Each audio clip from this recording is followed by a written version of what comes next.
Oh, shit. I almost knocked my table over. Oh, shit. Oh, hang on. Let me just pull up that study about narcissists not brushing their teeth. Last week was a humiliation ritual for us, and this week we're redeeming ourselves. That's right. Can we have a smoko? Of course.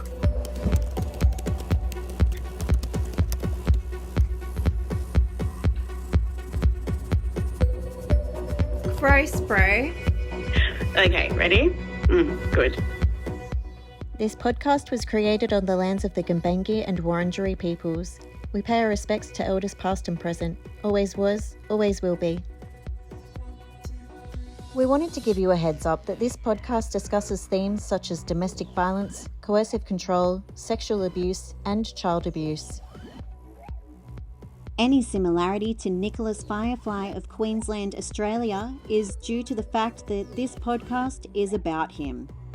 We have reached out to Nicholas to give him the opportunity to come on the podcast and tell his side of the story. However, he declined our offer. The views shared in this podcast are our opinions and interpretations of events, not statements of fact. Descriptions of behaviours and characteristics refer to observed patterns and dynamics, not diagnoses or criminal allegations. We created this podcast because we found ourselves in the unusual position of needing to warn women about a man whose MO is extraordinary. We believe that extraordinary claims require extraordinary evidence, so here is ours. You're listening to Catch the Dragonfly with Kiki and Jules, a podcast about a lover, a charmer, a farmer, and what happens when you try to con a true crime girlie. Hello, welcome to episode 3 of Catch the Dragonfly. I'm Kiki. And I'm Jules. This week we want to take you back to where we left you in episode 1 and talk about the web of victims that we discovered shortly thereafter. So let's jump back in. You've just had him removed from your place. Yeah, the police came and took him away for me. I had gone from one of the most chaotic few hours of my life to complete silence. But the silence was like, it was so heavy. It was making me feel sick. It was like after being in a car accident, you've got all of this adrenaline running through you and it's got nowhere to go. Yeah. I wasn't really feeling much. I wasn't feeling relieved. I wasn't even feeling angry yet. I was really just a stunned mullet pretty much, trying to figure out what the hell had just happened. And really the first clear thought that came to me was, how many other people is he doing this to right now? I'd been sitting there with my head just spinning before I came to the realization that I needed to contact his wife as quickly as I could. I didn't know if he was on his way back there. You don't know how much she knows. Is she in on this? Is she been with this man for the past 8 years and been running this fictitious business with him? And he'd also put so much effort into triangulating us. He'd made sure that I was terrified of her, scared of her supposed rage. He had me scared some nights that she might show up to my house in the middle of the night in a rage. Yeah. Yes. He even would tell me I had to hold her back last night from going to your house. He wouldn't let her, because I would be like, because I would have to go when I finish work and pick him up because it's been established this man does not drive. He is ferried around by girlfriends and wives. So I always had to go and pick him up. I was working so much and my time's out. I was just driving to go see him, go get him. And so I was like, why don't you just get her to drop you at my house? Did he? No. He was like, she can't find out where you live. She is in a rage about you.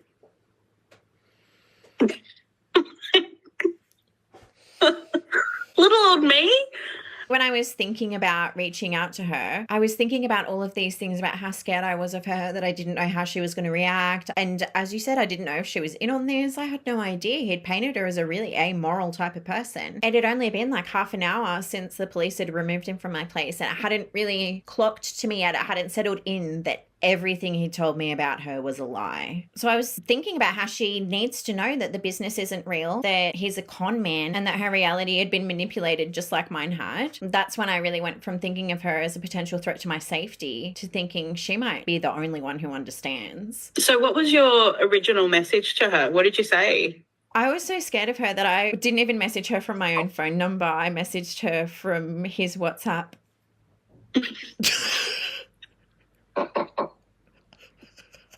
I said to her, "Hi, it's Jules. I've had removed from my premises by the police. I've discovered a lot of lies, and in my discoveries, I found out that he's been lying to you about some of the same things. Just wanted to let you know what I've discovered. And then I said, because I was messaging from his WhatsApp, I said, just to verify what I'm saying. And I sent her a screenshot of my phone call to Kempsey police station and a photo of the police taking him away.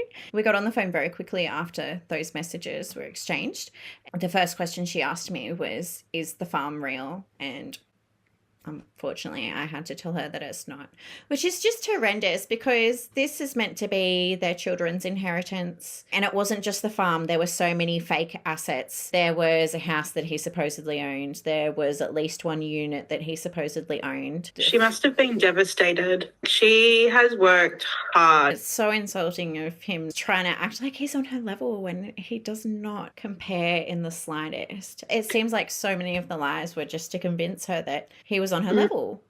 Yeah, trying to even the playing field. So that was how I got in contact with his wife, and she made it clear to him that he wasn't welcome back on her premises, but she was still trying to encourage contact between him and their children. It's very interesting, isn't it, how he always says that his wife would withhold the children from him as a punishment when she is basically, when you look at the messages that she sent, she is begging him to do his fair share. When he was with me, he was going so far as to go outside every afternoon at 5 o'clock to what I now know was pretend to try to call his daughters. 5 o'clock every day was comfort Dragonfly about not being allowed to talk to his daughters' time. Daily dose of sympathy. That would happen with me as well. I'm actually the one that was like, why aren't you trying to call them while you're with me? I think I put that into his head. You need to still make an effort. You need to show that you're still going to show up for them even when you're not there. And so that's why he started the phone calls. I don't know who he was talking to. I think he was just walking around my backyard not talking to anybody. In the calculator app.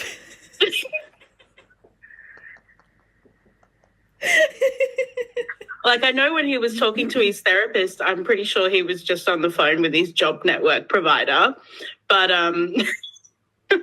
yeah, when it's an evening phone call, who knows who he's talking to? Probably another girlfriend, to be honest. Yeah. When I would wake up and he was on the phone in the early morning, it was to overseas lovers, the online affairs. And then when they went to sleep was when he would tend to his Australian lovers in the local area.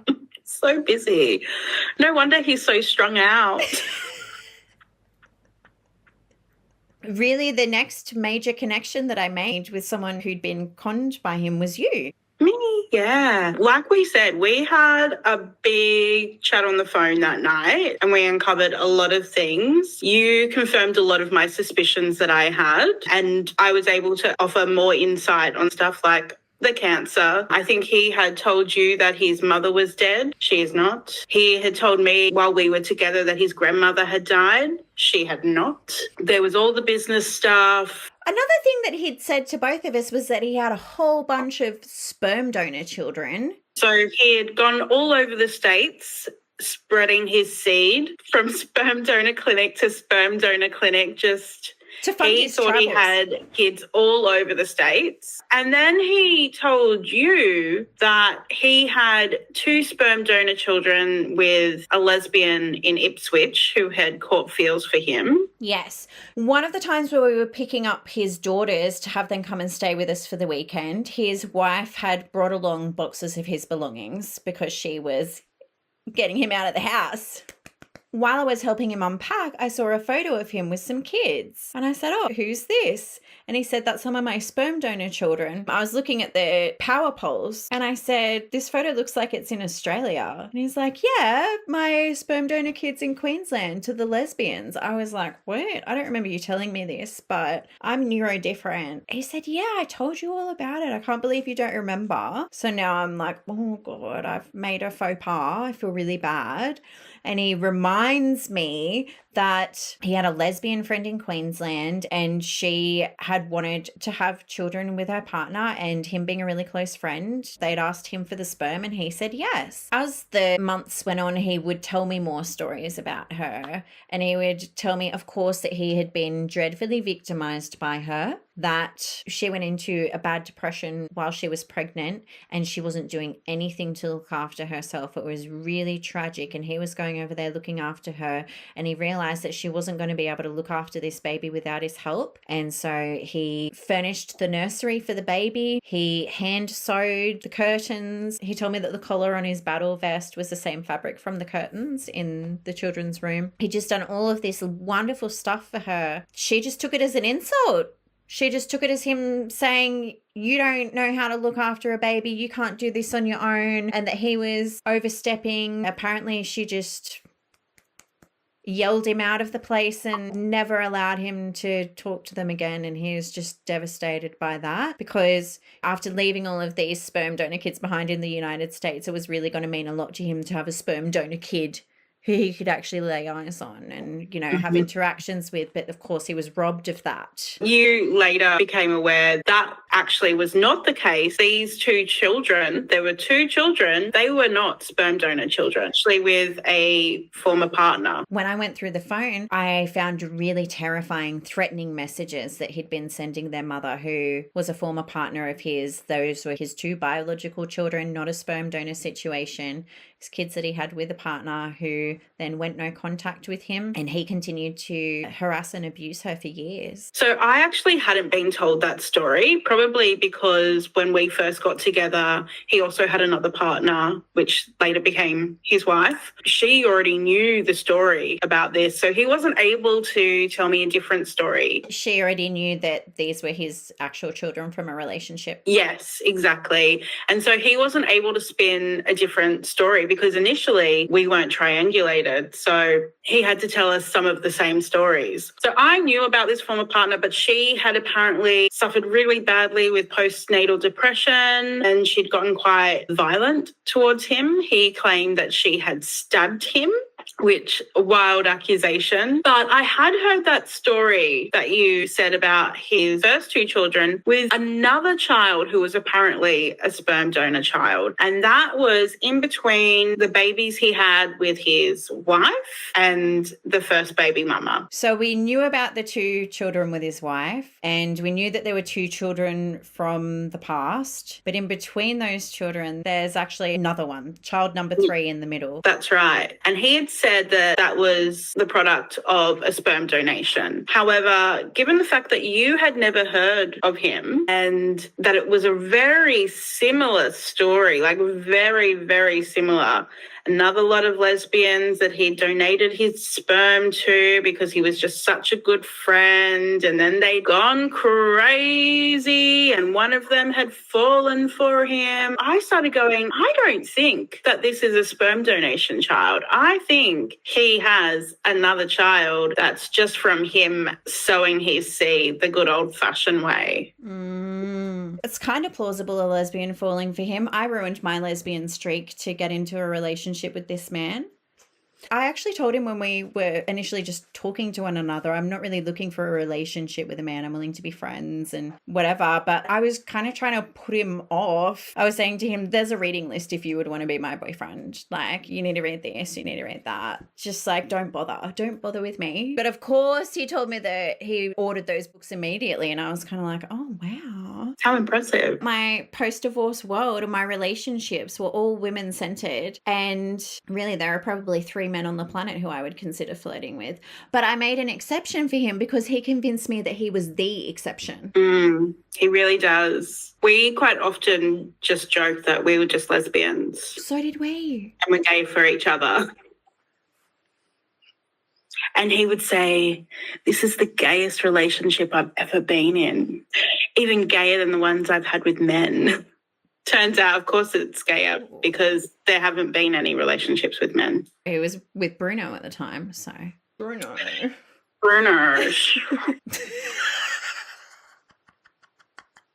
He is good at, like, those little things. He does keep onto it. He'll make you coffees. He'll make sure you've got snacks and drinks, constant massages. Like, what's the bare minimum I can do to make this person feel like they're getting the princess treatment?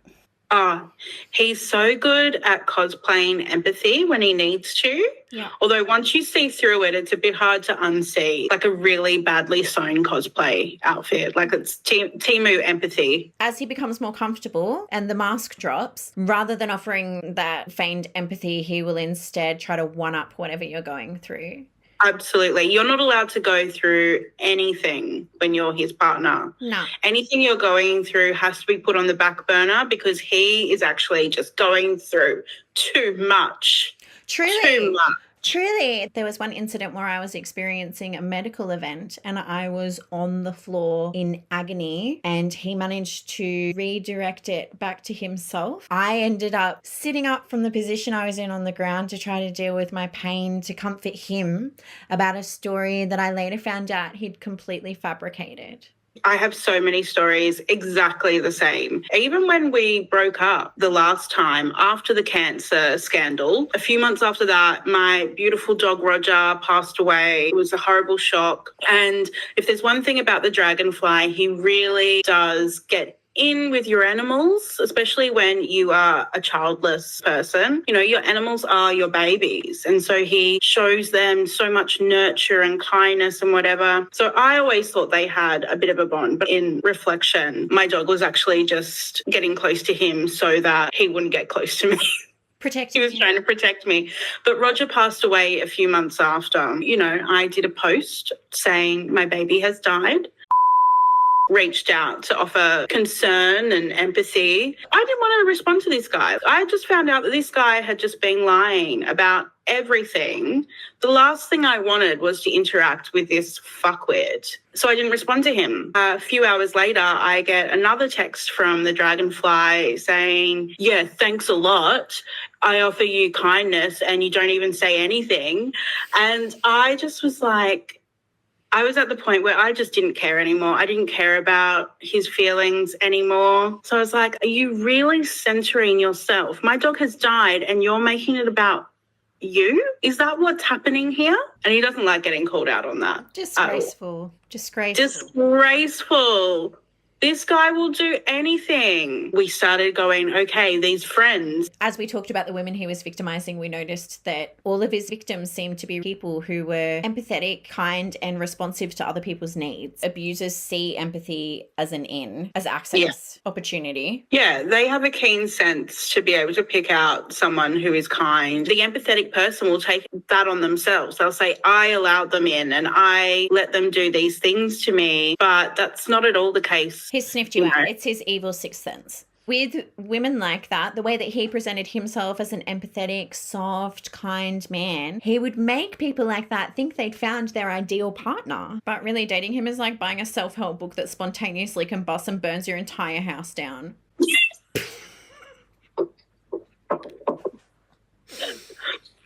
It is. Dumpster fire of a man. Like just put like a burning bin going across our street. We realise he's really out there going after the girlies. No one goes after the girlies on our watch. When I first went through his phone after driving away with it, I had uncovered so much evidence of physical and online affairs. But just as quickly as I found that out, it was overshadowed by much more horrifying stuff like domestic violence and secret families. So because of those things, I called some local friends to try to get some support with getting him out of my house. And they pointed it out to me that this was really something where I needed the police. It was the next day when the shock started to wear off that those images from the phone started coming back to me. And I started thinking there are a lot of people actually who I need to contact who he's currently scamming, conning, romancing, lying to all of them. So during our phone call, we were discussing how to go about that. It's a really sensitive topic to message someone. And we knew these women had intimate relationships with him. And we had to come to them saying, hey, he's not who you think he is. And in fact, he's actually really dangerous. Even if you're on the other side of the world, which some of these women were, you're in danger of being financially exploited by him, romantically exploited, sexually exploited, all of these things. He was talking, like he was saying awful things about all of these women that he was in intimate romantic relationships with. Really nasty nasty stuff. Now, I don't know about you. Well, I do. But if I'm with someone and they're saying awful lies about me, I want to be given the choice to not be with that person. Definitely. Informed consent for the whole relationship. It's not just about sex. Minimum. He was telling lies about them. He was telling them webs of lies. So he had some really trivial lies, like millions of dollars in assets, but just can't cover the groceries. Worth a mere $2 million. Being a member of Mensa to... Wait, let's stay on Mensa. He's a genius, didn't you know? A genius. When he told me that he was in Mensa, I was like, gross, white supremacy, colonialism, just yuckiness. But then he's like, I'm an, Indigenous representation in Mensa. And I was like, okay, whatever. Like, I wish he wouldn't talk about it though.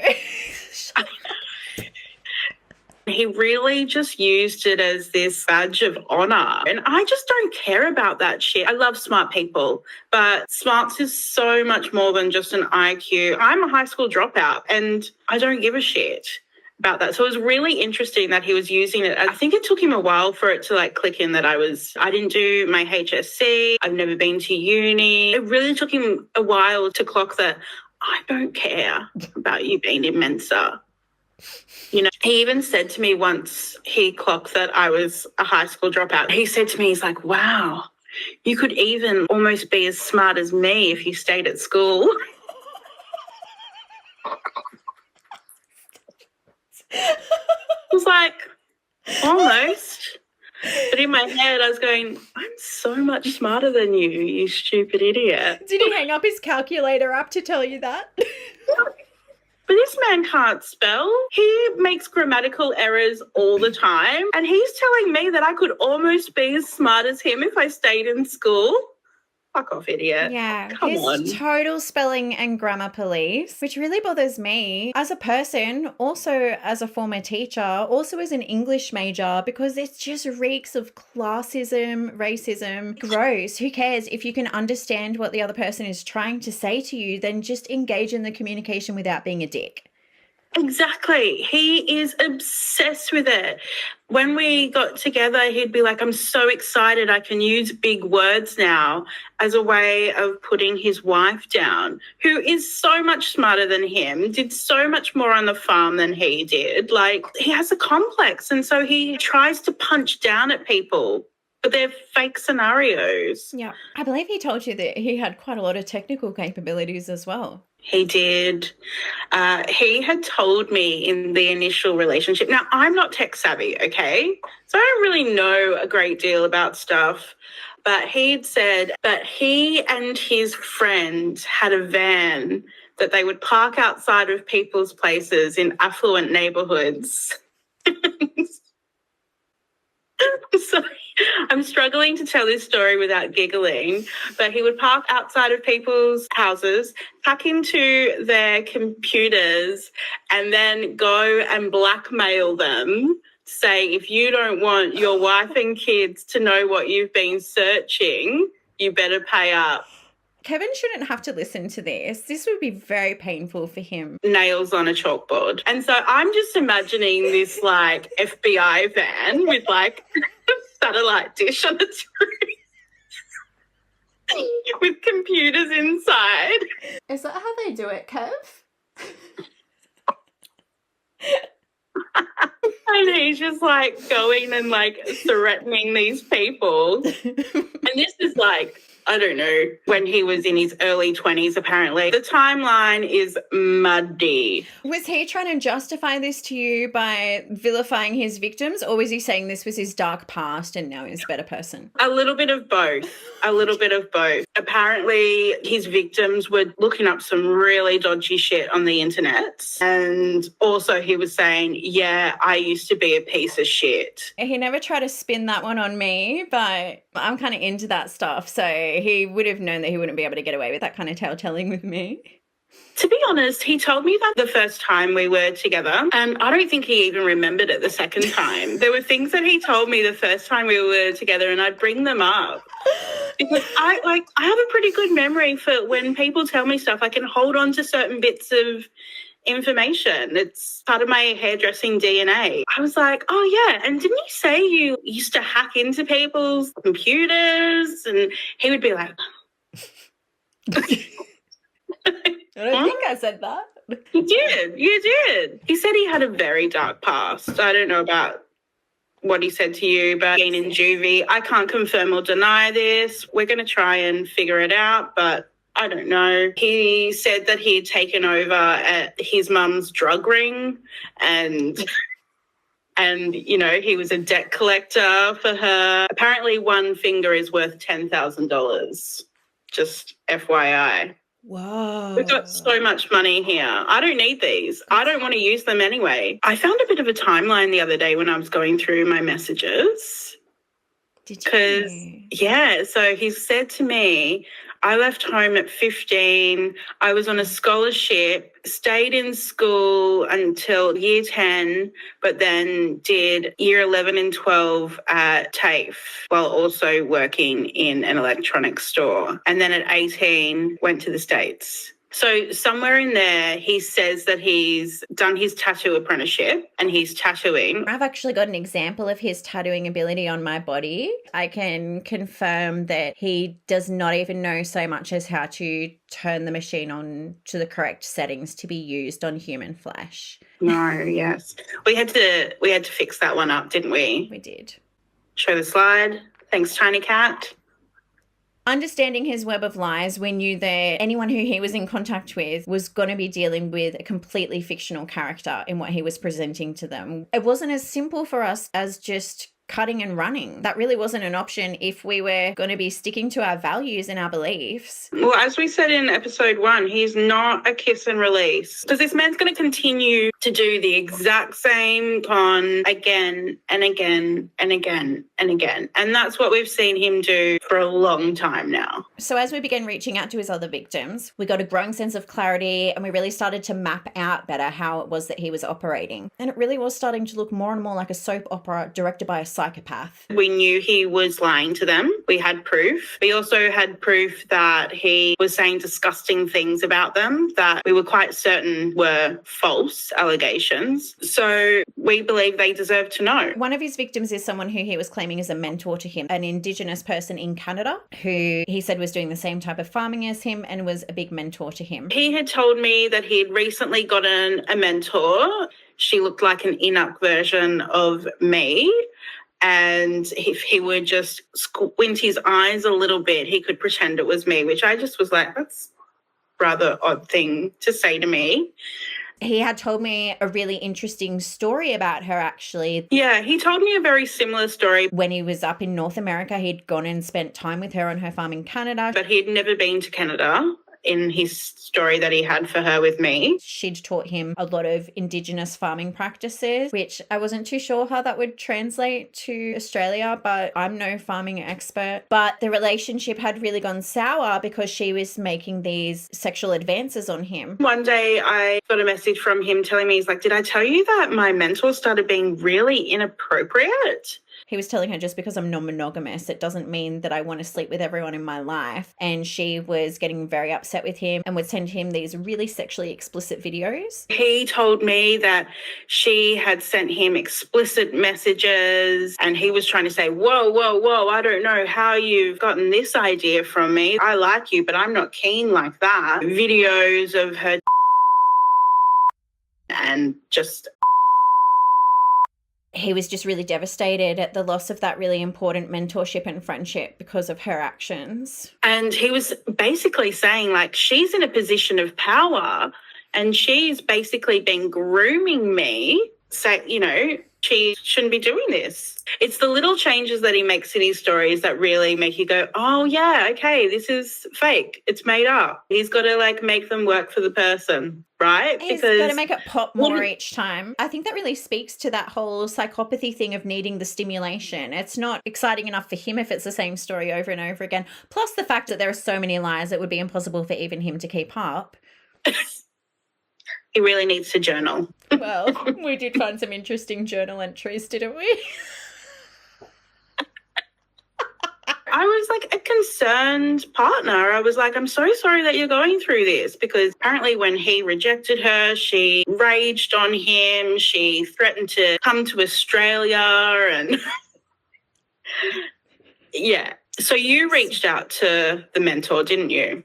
I did, because I'd had a look through the phone and I saw that what was actually happening was that he was having an online relationship with her and he had been treating her terribly. While he was with me, he was sending her photos of me saying, I have met my soulmate, this is the one for me. And she was really upset about that. She thought that they were going to be together. That's what he'd been promising her. On the same day that he's taking me up to the top of a mountain to make extremely romantic gestures towards me, he's also secretly planning this trip to Japan with her. Future faking, of course. He didn't have that type of pocketbook. I don't even think he has a passport. Only days later to be sending her photos of me and making her cry. She was begging him to stop and he just kept playing dumb, saying, why? What's wrong? We're just friends. He's so fucking cruel. He is so mean and cruel.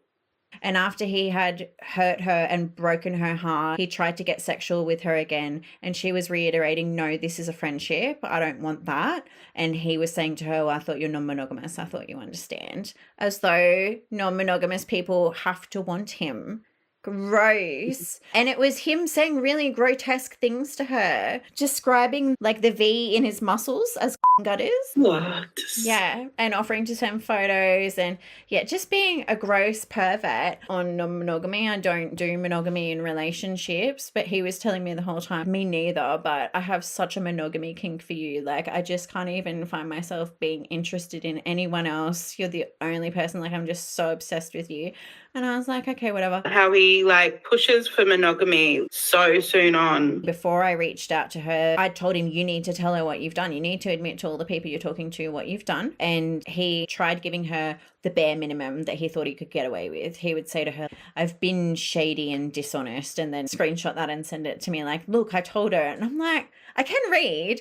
I can see what you wrote. I can see that you have not disclosed to her that you're a con artist. So when I reached out to her to tell her the actual truth, she wasn't surprised. She said she knew that there was just something awful about him. She was done. Another person who he reached out to was the best friend who we mentioned last episode, the one who he was telling me was unhinged and obsessed with him. When we looked into the connection with her, we found out not only that she didn't seem to be interested in him, it was him obsessing with her, trying to create this toxic push-pull kind of dynamic that she didn't seem too keen to engage in. And also that he was messaging other people, saying the most horrible, disparaging things about her, taking photos of her without her knowledge to send to other people with the caption describing her as being riddled with STDs. Meanwhile, he's texting other people saying that she's the love of his life. He was texting her while at my place telling me he's got a monogamy kink for me. He's texting her photos of my property that I worked my ass off to get and then to keep,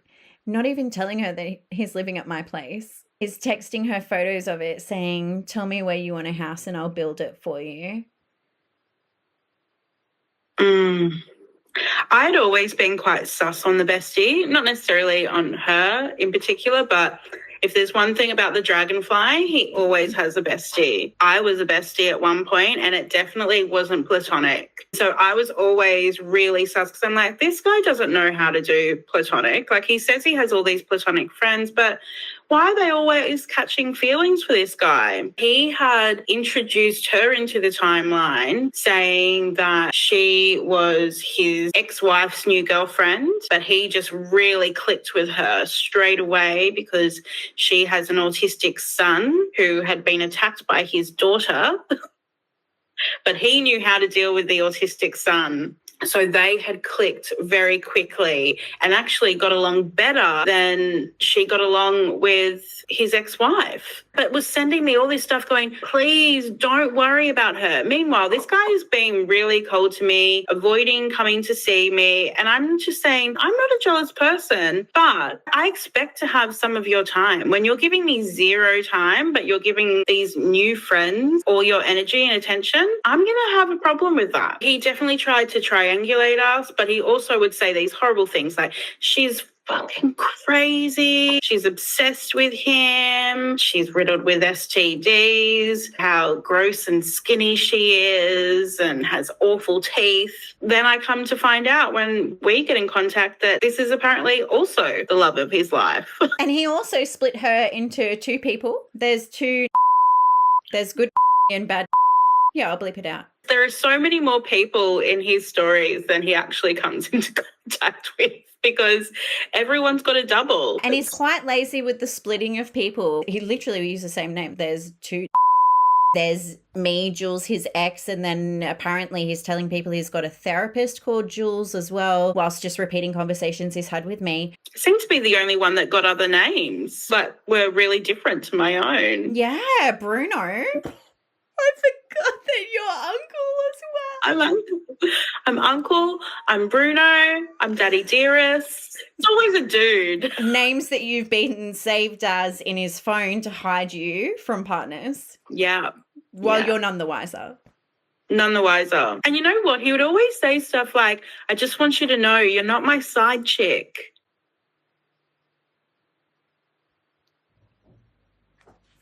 Why would you say that? I didn't feel like I was your side chick until you started acting sus and making me feel like your side chick. He's such a dropkick. So I contacted. I did it from a burner phone because for some reason I didn't want to be identified. It's scary. Yeah, it's scary. And I just wanted to give her the information. I didn't want beef, but I wanted her to know what was being said about her. Because if there's another thing about the Dragonfly, it's that he just thinks that everyone forgets what he's done. And so he'll try and rope them back in. And if he hasn't completely burnt the bridge previously, he's quite charismatic at getting back in. The person who we were most worried for was his newest victim, someone who he was conning in the flesh up in the Brisbane area. He'd been talking about his connection with her to the both of us, so we both knew her name, we knew her profession. It really wasn't that difficult for us to figure out a way to contact her. I ended up sending her an email basically with a con man alert, telling her, hey, there's a con artist operating in this area. Here's his photo, here's his MO, here's his general list of lies that he tells and why he's a really dangerous person to be around. History of domestic violence and many other really dangerous things. I sent her a message with the exact same thing. So she got it from both. She got two messages. We're thinking, we're done. We've got it. We've told her. We've warned her. He's not going to get his claws into her as well. And we got a response. Very polite, but dismissive. The response to my text message was, thank you for caring and sharing. Because who hasn't said thanks but no thanks while their life is literally on fire? Meanwhile, we're here, our heads exploding, and we're like, thank you for caring and sharing? Thank you for caring and sharing? Trying to save your life. It was tough. It was a tough response to receive. I was just pacing around thinking, it's not that she's next. She's already in it. She's being conned. There is no way you would respond to a message like that unless you are under someone's spell. That's when we started brainstorming. How can we make this information more public? How can we just make it freely available so that people who might be lured in by this man are going to be pre-warned about who he is? That might sound ridiculous, but he has a really unique look. There are many really unique characteristics about him, physical characteristics, personality traits, and quite a unique story that he gives. He's literally got a warning label tattooed across his chest. God, I must really care for this guy because he is constantly shitting his pants and I still love him. I wasn't aware of any pants shitting when he was at my place, but there are now some strangely timed showers that I look back on and wonder. The man also doesn't know how to flush the toilet properly. His toileting 101 is not on par with where it should be for a 45-year-old man. A lot of hygiene acts are below them. Those are for common people. Narcissists can brush their teeth once and they're never going to get dirty again. Apparently, they actually brush their teeth less than the average person. It's only when they're trying to get their next victim. When they're trying to make a good impression. Yeah. We can't keep going to people individually. That's right. We needed to meet a broader audience. we went online. We went to social media. I decided to post in the Sis Are We Dating the Same Guy groups. I joined a couple of them and I just put his picture and a description of what we discovered about him, just to warn people that this guy was out there, he was on the prowl, and to be wary. What you put in the post was that he was a serious domestic violence perpetrator. Extra kids that he may claim are donor children, but are actually his children. A con artist with a fake business who runs romance scams and future fakes his partners. That he has lied about having cancer. Has secret families. He will lie about family members dying. Just whatever we could get in there. And to be honest, most of the replies that we got were just saying how ugly he was.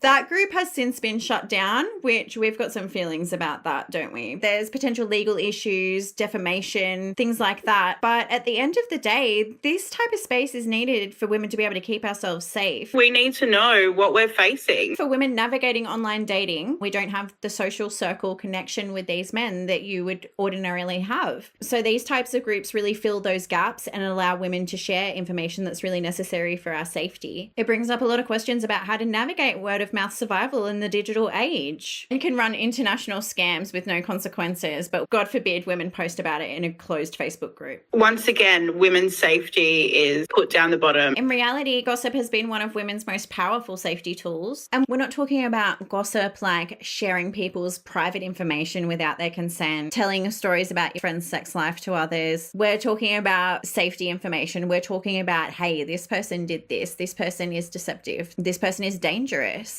Yeah, absolutely. Gossip has been around forever and it's going to remain to be around forever. Early humans, when they needed to share vital information around social alliances or danger, or when they were forming new communities, it's gossip. It's word of mouth to share that information. It's a survival strategy. Really calling it just gossip is a misogynistic way to devalue this act, and it's a way to keep women from organising and protecting one another. Absolutely. Like, the real scandal here isn't that women gossip, it's that systems of power, the patriarchy, have spent centuries demonizing it because they know how powerful women are when we get together and we can talk. And that we will reject men who are a threat to our safety and happiness. Do you think that if gossip was rebranded as community-based intelligence sharing, that men might finally respect it?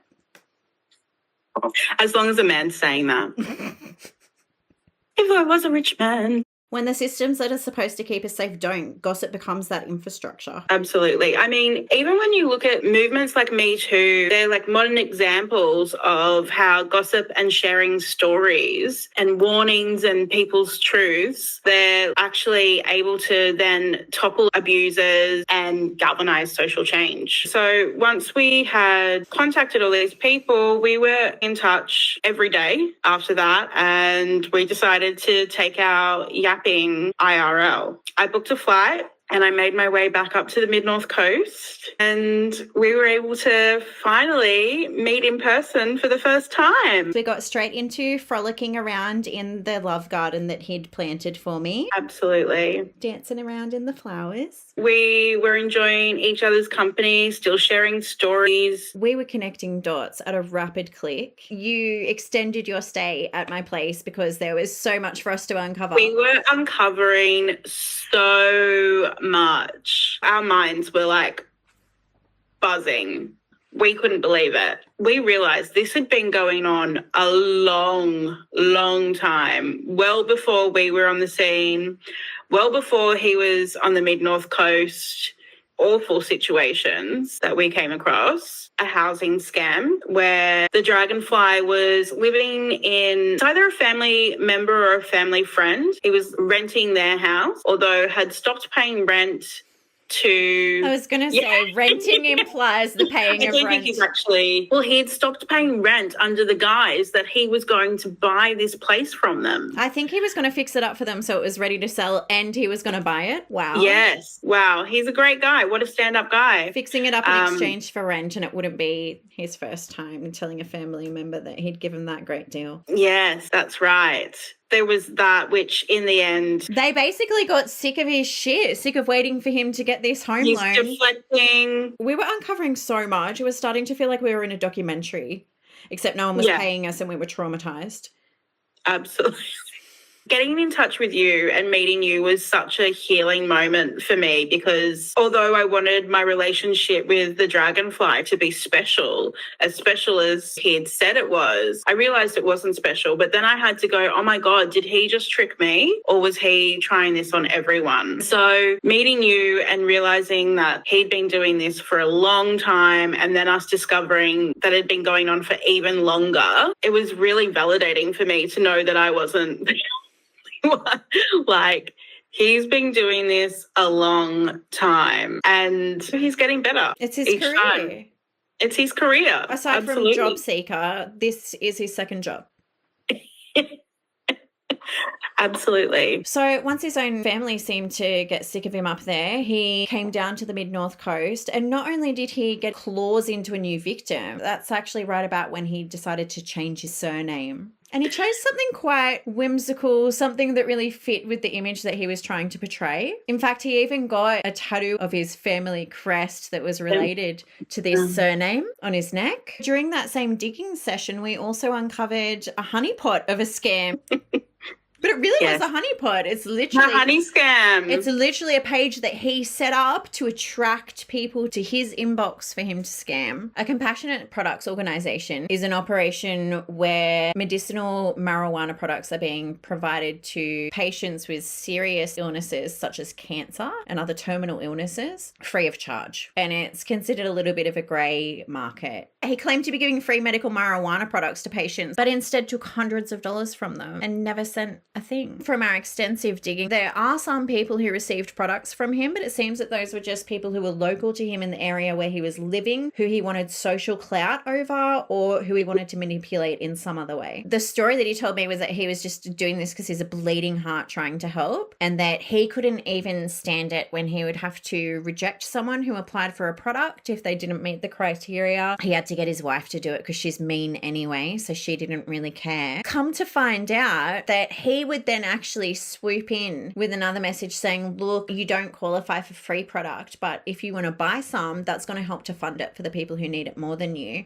So he would take hundreds of dollars off of these people and then not ship a product to them. We know this from multiple sources, including confirmed bank clawbacks where people have actually received their money back after being scammed by Dragonfly in this way. He'd been more into this scam before he was with me, but he did get back into it while he was still at my house. When we broke up and I found out that he was scamming me, lying to me about his financial situation, and that it wasn't that I was just temporarily covering our combined cost of living. It was that he had nothing to contribute and that there was no frozen bank account from which he would be reimbursing me. I went ahead and calculated how much I'd spent keeping us afloat for that almost 5 months, and he agreed with me that he owed me half of that amount. We came to him owing me about $5,000, and me being the delulu bitch that I am, I thought, I can get a con artist to pay me back, no worries. Instead of doing something such as trying to get a job to pay me back this money, he went straight back into that scam with the medicinal marijuana products while he was still at my house. Just straight back into it. Watching him is like catching a possum digging through your compost bin, shooing it away, and it just stares at you before going straight back to rummaging through the scraps. And I can guarantee to you that he did not go to a post office at that time. He would have had to have been driven by me. He would have had to not been attached to me like a leech. It didn't happen. He didn't send anything. I do just think, like, this man must be constantly on edge. When you've got those lies going, at some point you've got to go, God, it's got to be easier to get a job, right? Like, it's got to be easier to do anything but keep up this fucking charade. Just when we were catching our breath from all of these revelations, your phone chimed. It sure did. I got a response to my Facebook post in Sis, Are We Dating the Same Guy? And this time it's not someone saying, ugh, so ugly. This time someone is saying, hey, I know him, message me. And what happened next changed everything, because she wasn't just curious or worried. She offered to go undercover.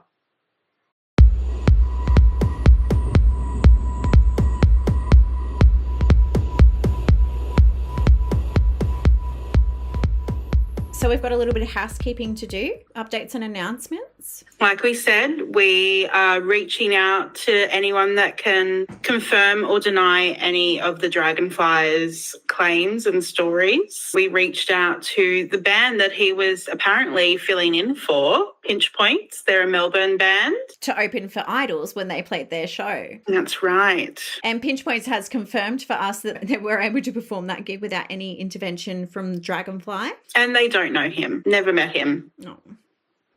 We also disgustingly have some more information on a comment made last episode about the frequency of the toothbrushing of some of the men out there, including the subject of our podcast, Dragonfly. It turns out that this is actually a thing. I've come across a study called The Relationship Between Narcissism, Oral Health Status, and Oral Health Related Behaviours, which says, and I quote, when oral health behaviours were analysed, we observed that toothbrushing frequency once a day or less was reported mainly in persons with high levels of narcissism.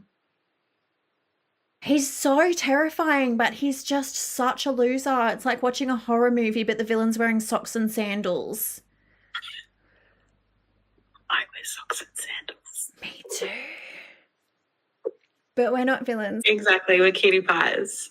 I do believe we need to make a slight retraction from last week where we said that he wasn't a puppeteer, because he is, in fact, a puppeteer. He puppeteers people's emotions, scenarios that are going to happen. He puppeteers people's reactions. He is holding the strings for everyone involved in his orbit. They just all have a slightly different show that they're in. Yeah. Thanks for tuning in for episode 3 of Catch the Dragonfly. See you next week. Thanks for listening to Catch the Dragonfly with Kiki and Jules. Every time you like and share this podcast, a horrible man shits his pants. Don't forget to subscribe to the podcast and follow us on Instagram, TikTok, and YouTube. If you or someone you know is affected by domestic or family violence, you can call 1-800-RESPECT for free, confidential domestic violence support. That's 1-800-737-732.